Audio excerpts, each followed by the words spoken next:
Durant la guerre des restos, les candidats de Top Chef laissent libre cours à leur imagination et modifient totalement la décoration des établissements qui l'ont investi. Mais que deviennent les restaurants après leur passage? Un changement radical.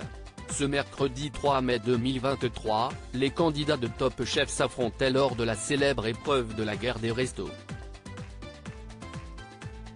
Ainsi, la production du concours avait déniché 3 établissements, cette année dans la ville de Suresnes, dont les propriétaires ont accepté de s'absenter le temps du tournage de l'émission.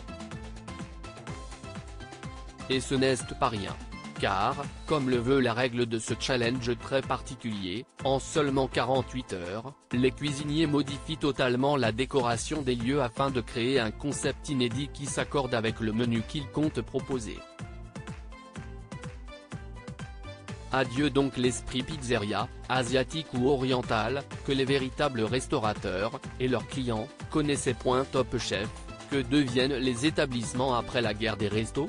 Que se passe-t-il alors, une fois le tournage terminé et toutes les équipes de Top Chef parties? Interrogé par Télé Loisirs, la production de la compétition présentée par Stéphane Rothenberg répond: les restaurants sont rendus à leurs propriétaires respectifs avec la nouvelle déco, etc. Nous explique-t-on. Seul hic, comment faire si les restaurateurs n'apprécient pas vraiment la nouvelle ambiance créée par les candidats pour les besoins du tournage?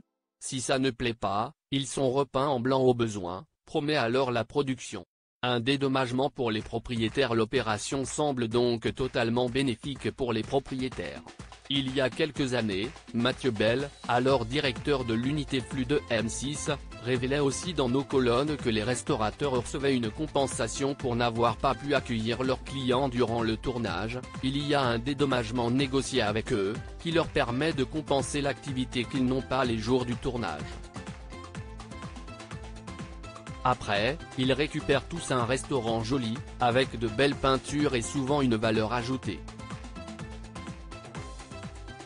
Et ça leur fait un peu de publicité, même si on change temporairement l'enseigne, soulignait-il également. À lire aussi pas vu dans Top Chef, que sont devenus les perruches de Paul Perret, Glenn Vielle et Philippe Etchebest après la guerre des restos?